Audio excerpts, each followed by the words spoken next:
Good afternoon, good morning, wherever you are. Welcome to Match Day.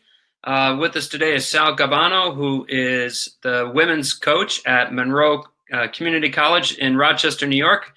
Sal, thank you very much. Can you hear me? Oh, yep, you're going to have to click back out. I can't hear you, so sorry about that. It's not your fault. Yep, just go ahead and just click out and click on that link that I sent you to come back in. Sorry. All right, well, we apologize. Sorry about that. The platform, every now and again, we lose audio when we actually go live. So when we're practicing, we're fine. So Ian may or may not join us a little bit later on, but pretty much the idea today is we're going to have Sal present a little bit of the community college and JUCO college game and what it offers, and maybe a little bit of return to play. So, Sal, can you hear me? I can hear you. Can you hear me? Perfect. Well, welcome, Sal. Thank you so much. No, well, we're good. And so, Sal, I pretty much told everyone on the other end, they can't really come on or speak. But we're going to talk a little bit about Monroe Community College, but also the JUCO game. But let's start with your journey. Like, how did you get to where you are? So, if you don't mind sharing that, and thank you very much for being on. No, it's been a pleasure. Thanks for, United Soccer Coaches, Match Day, you and Ian give me this opportunity to be on this because I think this is a fantastic show, fantastic idea to get the JUCO word out a little more and shed us in a better light than what I think we've been seeing. For us, for me, I've been in the JUCO game for about 20 years. I started here in New York at Genesee Community College as an assistant on the men's side.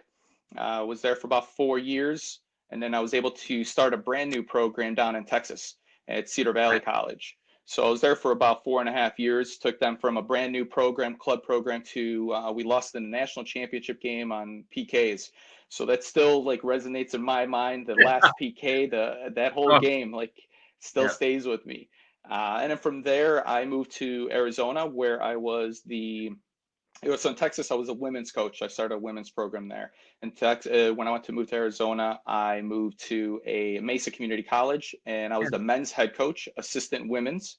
And on the women's side at Mesa, we were always nationally ranked. On the men's side, we were able to get nationally ranked a little bit, but there's Yavapai. It's always a tough match with Yavapai and Pima in that area. So, and then after that, I was able to get this job here back in my hometown in Monroe Community College in Rochester, New York, and been here about to enter my 13th season here. So it's been a great journey all over. I've seen lots of parts of the world because of recruiting, but seen different levels at the junior college game, from Division III to Division I junior college. So it's been a great journey so far. Yeah, thank you. So Rochester, New York, and we shared some people that we know up there. So a shout out to Chris Apple if he ever watches. But anyway, no. So yeah, you've had quite the experience right at the JUCO Community College level. What kind of drew you to that? Because I know some coaches are like, oh, I want to coach at this level, right? Right. What drew you to that? So I was actually doing my athletic training internship at Genesee Community College. Funny part is I started coaching under Jeff Farnsworth, our former president. So he's the one that kind of got me into coaching, and I blame him every day for it. So so I was his assistant. I was actually the athletic trainer for the men's soccer team while he was coaching. And one day at halftime, he went through his staff and then was like, "Sal, do you have anything to say?" And I was kind of like, "I don't know." So that's, afterwards I chatted with him. He's like, "Listen," he goes, you get to play with us. The guys respect you. We know you understand the game. So, I want to bring you on as a staff member. So that's how I kind of got in the junior college game. I like the junior college game for pretty much we get to develop a lot of raw players. At least back then when I first started, it was really raw. It's not like the level that we see nowadays. So with that, the development that we really get to coach. We really get to instill tactics from the beginning, and it's different formations. We can come in on paper and say, hey, a 4-4-2 may look right, and then we go to our first friendly and it's scrapped and we do it back again. And we really do a lot of coaching, and that's what I really enjoyed about the junior college game. the negative for coaching side of it is I develop them, someone else reaps the benefits. Yeah. Yeah. Yeah. No kidding. But yeah, I was going to ask you, I mean, the type of athlete, type of student you get. And, we were, before we went on the air, I mean, I guess I was a product of a community college as well. I mean, because my grades in high school, I was not an ideal student, as I shared with you earlier. And yeah, I had to go get my grades up, before I went on to play at an NAI school. Yeah, by the way, there's a quote that former actually, she's a community college teacher here in Indianapolis, and she always tells me this: Vince, A's and B's will please, but C's and D's will get degrees. And I remember that because when I went to community college, I had a little bit of an edge or the grit, because I didn't get to that level right away. Do you experience kids like that? The kids that, like you said, you get like a raw product and then you get a chance to polish them. I would think that makes you kind of feel good. Yeah, so I'm also a student athlete advisor. So I kind of guide them through that process with academically. And I'd have to say from when I first started coaching to now, yeah, when we first started coaching, we get the raw academic student Yeah. where we really had to polish them academically to move on to that next level. They may have the soccer ability, you just didn't have the grades. Right. Where I think the trend has changed in the past, I'd say 10 years, where the student that we're recruiting now are good academic students, as well as we get the raw student as well, but not as much as we used to. I think it's just the academic side of things have changed. So when it comes to that, yeah, we get the raw student, but academically we're up there with everybody else. We recruit the same players. I believe that the NCAA Division 1 and 2s are recruiting, and we work together. There's a bunch of partnerships that I have where we work with Yeah. them, say, hey, you can send them here for a year. They may need just a little bit of fine tuning if it's on the field or if it's an academic side, and then we push them on. So, I mean, the academic side has definitely improved in a whole lot. It's not the norm anymore that we will get the academically challenged student athlete. Right. Yeah. No, yeah, it's really good to share that. It's interesting that you mentioned that kind of like soft partnership, if you will. I remember, I'm a big IU basketball fan, and back in the old Bob Knight days, he used to get JUCO kids, from like Barton Community College. It seemed like every year he got a new kid from Barton Community College.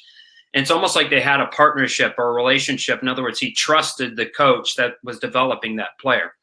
And I'm imagining that's what that might have too, a relationship with some of those other coaches. And you give kids the opportunity to develop under you, and then, like you said, then you got to give them away. But Yeah, but right. you got to feel good about that, when they go on and they're successful, and they do well.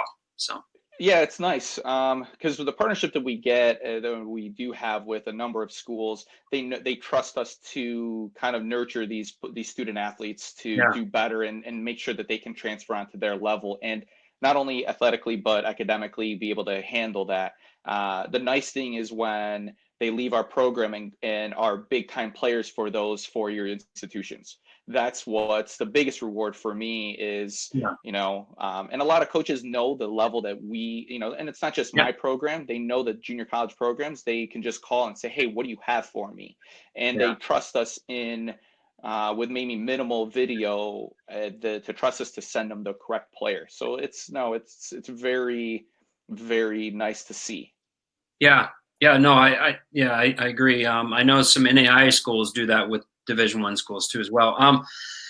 So Ian, by the way, who he dropped off, and he's now Right. in a TV. He just says, it seems like on the West Coast, right, it's used as a primer for 4 years, where in the Midwest, it's used kind of more of an academic alternative. Is that true that you're seeing? You're on the East Coast. Is that kind of true for you?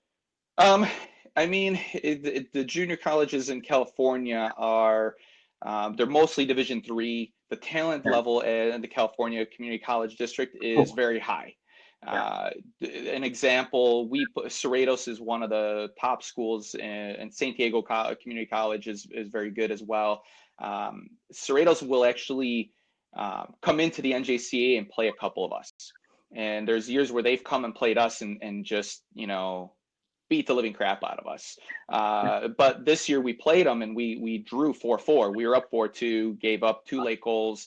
And it's been unheard of that JUCO, an NJCA school, has done so well against a California school. So yes and no. I think we're similar. I think that there's a lot more Division I, like Pac-12 schools in California that I think feed off the California level. Right. Yep. No, I get that. Yeah, and I know California has quite a few community colleges and alternatives out there. So let's shift gears a little bit. I think sometimes people think of community college, they don't have the facilities, but you were showing me a little bit of your facilities and they look great. So yeah. I think a lot of coaches out there don't think that, these kids get the opportunities to play with really nice using really nice facilities. And, I know, for example, there's quite a few community college in, the Midwest area that have gorgeous facilities, and they're like hidden gems, and so, yeah, why don't we go ahead and share your deck and then we'll go from there. So I'll share, let me see what we have here. So this is our athletic training facility at Monroe Community College. We're an NJCA Division I school.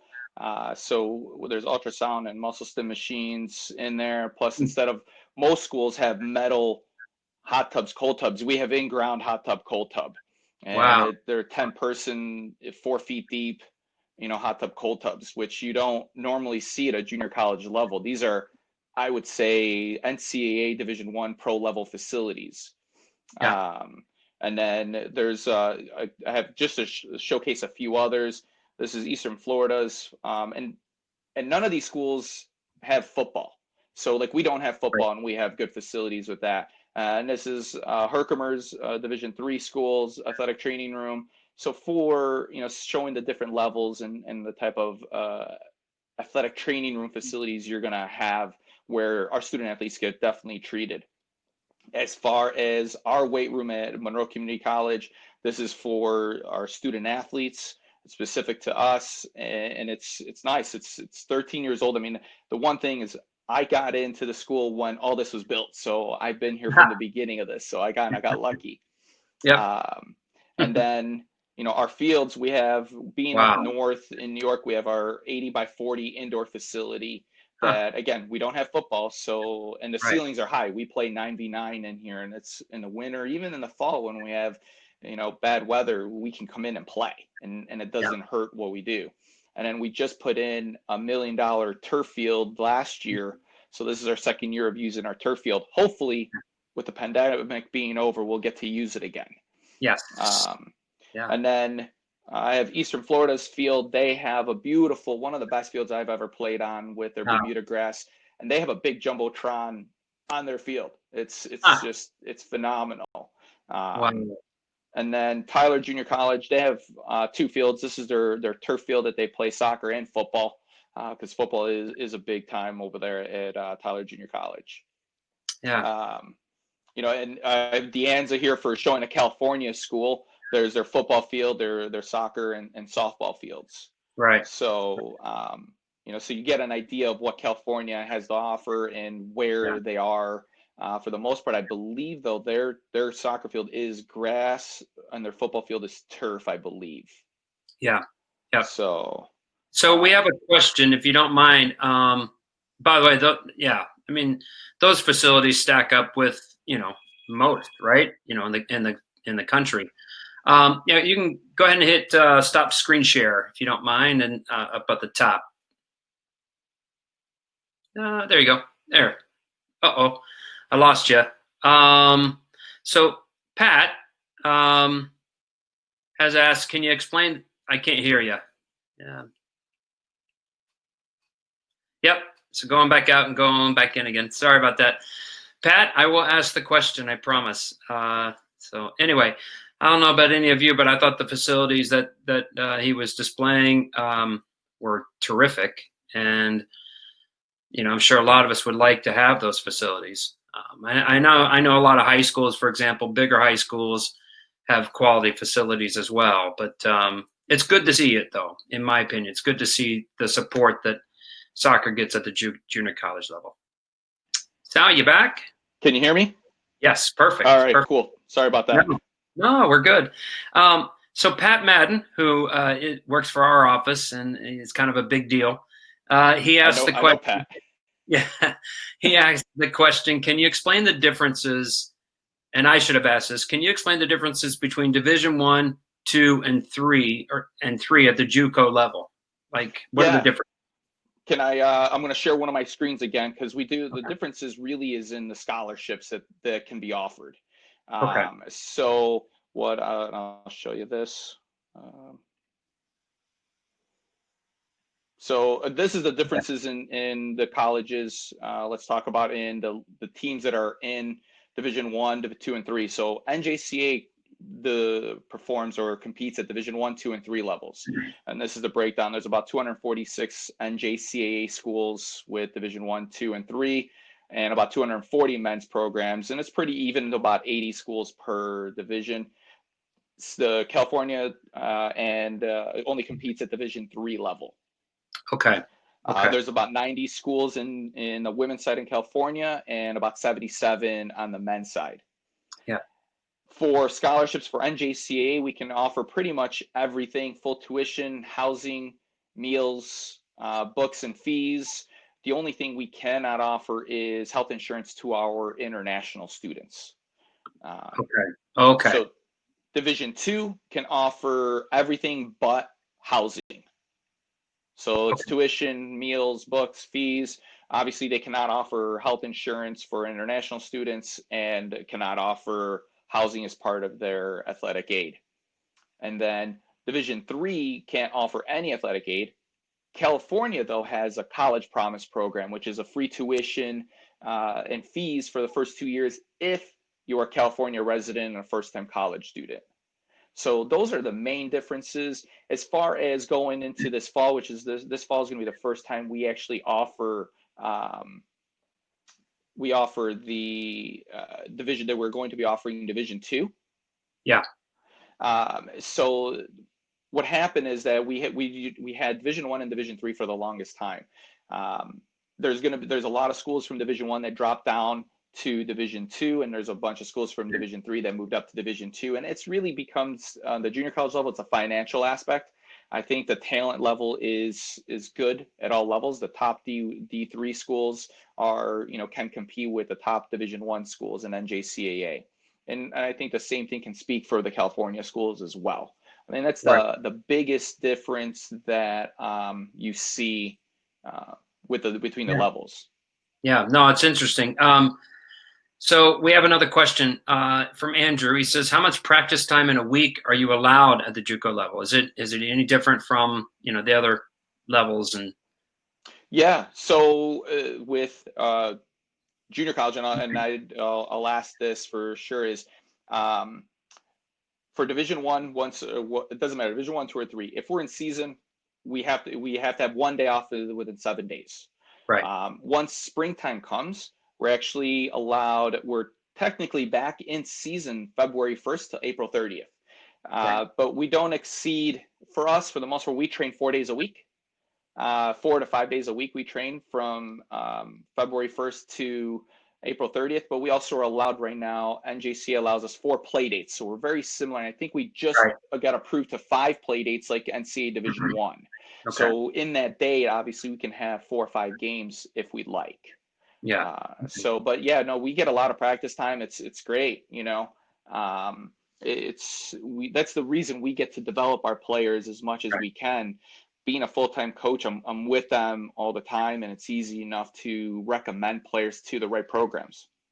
Yeah, no, and I imagine too that it's also favorable for the student athlete because, you probably have maybe better avenues for academic support, right, at your school maybe than bigger schools. I don't know. Yeah, I mean, and because you do have the same time to develop them and practice and same amount of games and all that. Yeah, I think that the opportunities that you have to develop them, are just the same as every other college level. So Yeah, no, especially academically, we have tutors, we have everything that goes to make sure that they are successful. And that's the reason why, again, the partnerships happen with our four-year universities. They know that they're going to be taken care of academically to push them on back again to those schools. very good. So we have that, and we have the facilities, and of course, that's what sells our recruits when they come on campus. Oh yeah, I bet. Is the facilities. So Yep. No, it's great that you have it. It's great that you showcase them too. So yeah. you've been very gracious. We've gone up, about 20 minutes now. Just so looking forward, right? You mentioned that you think that maybe you're going to be, having a normal season, if you will. So what's the first day of practice look like for you? Right, the first Oh, day. I mean, first day is fitness testing. We definitely do fitness testing, and I'll tell you this: we do again. A lot of my friends are coaching at the NCAA Division I level, so I kind of pick their brains and what they do. And Right. I mean, we do the Nike Spark Yo-Yo test. Yeah. Same thing that the women's national team does. We like that. I think it's a true test of soccer fitness. Again, it's the level that we get as well. I mean, I didn't even state this before. There's a lot of national team players that come to play junior college. Yeah. From the Caribbean, we just had who's a junior college product. It's Kadisha Shaw Bunny from Tennessee. Yeah. She's a junior college product, and she was a starting center mid, I believe, for Jamaica this past World Cup. Yep. Yep. She played 2 years at Eastern Florida State College. Okay. So the level we have, so we have to get them prepared as much as possible, because we know our players are going to go on to that NCAA Division I level to play. As far as the first day, it's really fitness. Let's see where they're at. We don't have a lot of time to prepare them fitness wise. We're in the same boat for the most part as all the other four-year schools and JUCOs, where time is limited. So that's what we kind of try doing.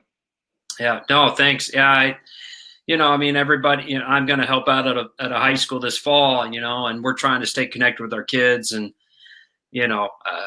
but what the first day looks like, I have no idea, but, I mean, if you're talking with the pandemic, Vince, we don't know. Right now, as far as we've heard, it looks like the NJCA will play, but I think they're going to leave it up to each individual institution to see how the situation is, because the situation here in New York is going to be way different than it is in Florida or Texas or Midwest.